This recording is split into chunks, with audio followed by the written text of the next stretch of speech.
By my standing here and saying these things, the Council on Foreign Relations could be mentally harmed by my statements. They could then cause me to go before the World Court in The Hague, convicted and imprisoned and never heard from again.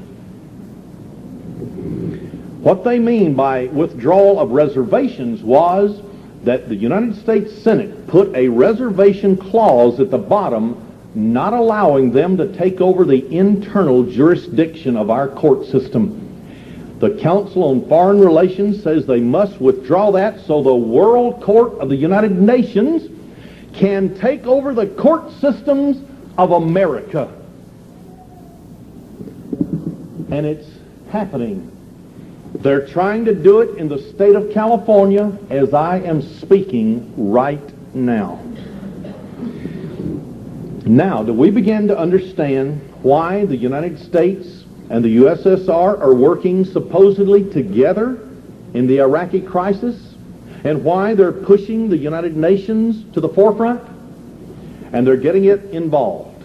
I think so. Their own program stated it way back in 1959. In 1974, Foreign Affairs carried an article by a Mr. Richard N. Gardner. Mr. Gardner, a CFR member, he said, the article was entitled, "The Hard Road to World Order." He complained, quote, that we're witnessing an outbreak of short-sighted nationalism. And he said this short-sighted nationalism would prevent interdependence of all economies, the breaking down of national borders, so that we could have a one-world government. Notice how he planned and suggested we get around it.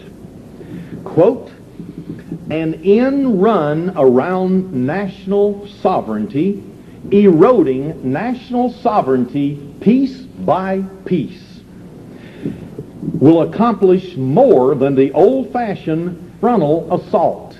End of quote.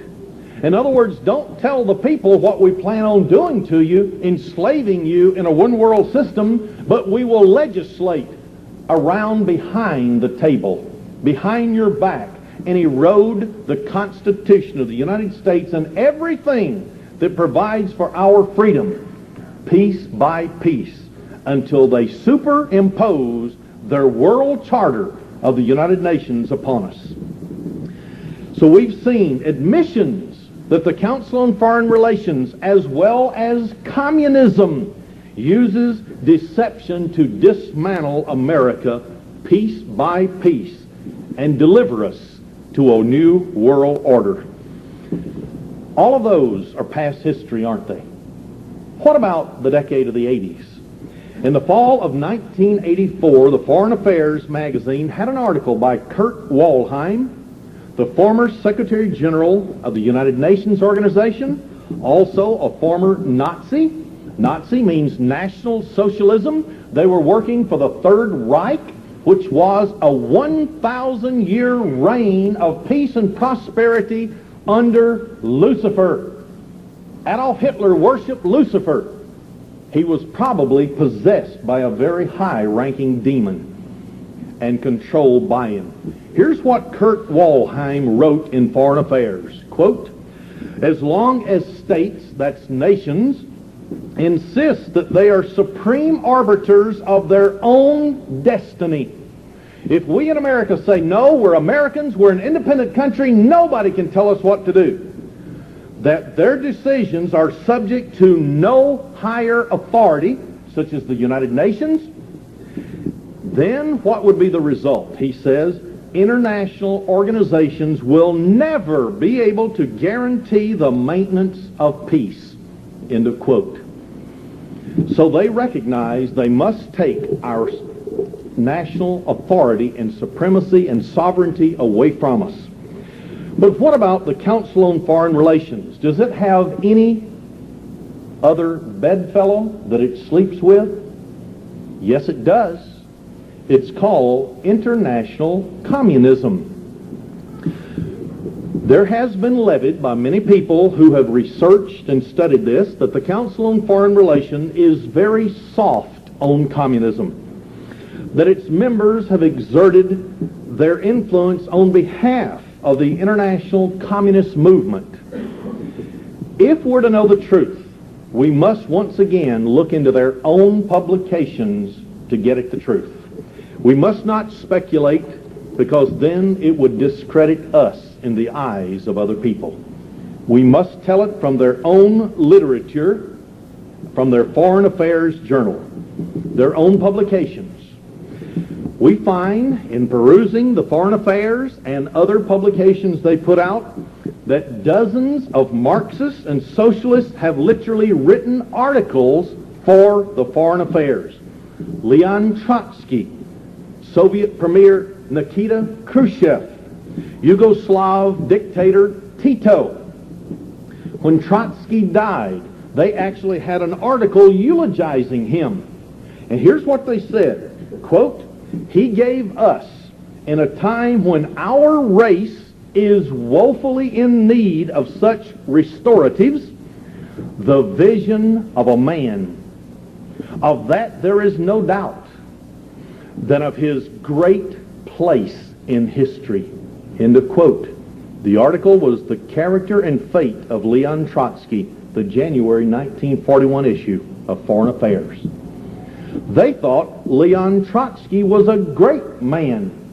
He only helped overthrow the Russian government, the Tsar, and helped to exterminate through the years 160 million people. Was he great? Yes, he was a great murderer. On the other hand, you can't find a single article written by an anti-communist in the pages of Foreign Affairs. Lenin so admired the first issue that he actually read it and underlined articles and statements. And now that original article that belonged to Lenin is in their hands, and they proudly display it.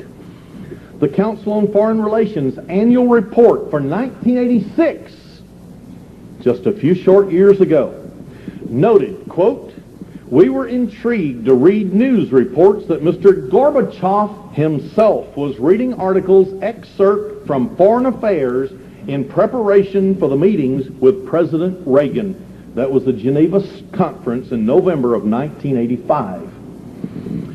So the Soviets were even placing newspaper ads promoting their airlines as far back as the early 1960s in Foreign Affairs. And that was 20 years before Glasnost. Now, there has always been an affiliation or certain affinity between Marxists and the CFR. This can be seen by those who have been invited guests to speak at the Council on Foreign Relations meetings in their headquarters at the Pratt House. The 1959 report listed the following people: Fidel Castro, a Mr. McCoyan of the USSR, Oscar Lang of Poland's State Council, Yugoslavs Marko Nitschke, and a variety of other socialists were on their list. The 1984 report noted the following as the speakers before the Council on Foreign Relations: Robert Mugabe, Marxist, Prime Minister of Zimbabwe, which used to be Rhodesia, Daniel Ortega, Communist Revolutionary of Nicaragua, Guillermo Ungo, who was the leader of the El Salvadorian Revolutionaries for Communism, Petra Kelly of Germany's far-left Green Party, and 3 officials of the People's Republic of China, Communist China. Now, the CFR feels that the best way to defend the United States against international communism is to build a new world order and bring them into it. And they've said they must have certain stepping stones, such as NATO and alliances, in order to bring this world government about. I want to give Edith Kermit Roosevelt her statements in the Indianapolis News, December 23rd, 1961, concerning what the establishment plans for us. What is the establishment's viewpoint? Through the Roosevelt, Truman, Eisenhower, and Kennedy administration, its ideology is constant, that the best way to fight communism is by a one-world socialist state governed by experts like themselves. Remember, the Illuminati said they were the enlightened ones, the only ones with the capability of running religions. Of course, it'll be Luciferian worship, running governments, hospitals, educational systems. No matter what it is, only the Illuminati are enlightened enough to give us a world government. I'll continue her article. The result has been policies which favor the growth of the super state, gradual surrender of United States sovereignty to the United Nations, and a steady retreat in the face of communist aggression. End of quote. Now, I want to ask a question. I think I've laid quite a bit of groundwork. Now the question is, what did Mr. George Bush and Mikhail Gorbachev mean by the term New World Order? What did they mean?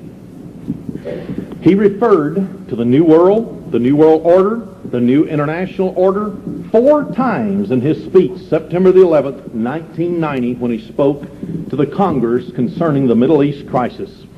Why does President George Bush refer to the emergence of this New World Order in virtually all his speeches, even to the nation, January 29, 1991? Why does Mikhail Gorbachev refer to the emerging New World Order in all of his public speeches? Surely they must know something that they're not telling you and me. Why would all the leading establishment publications such as Time Magazine, Newsweek, U.S. News and World Report, Business Week, New York Times, Washington Post, Los Angeles Times now constantly refer to the New World Order or to the New World in very glowing terms? What is this New World Order? The New World Order, which Mr. Bush and Gorbachev and their allies in London, England, and the Western media of the United States, is a world government in which there is no sovereign nation. Those who are working for it are some of the following: socialist leftist groups in America, Europe, what is termed the Pacific Rim, Japan, and so on, and also South Africa.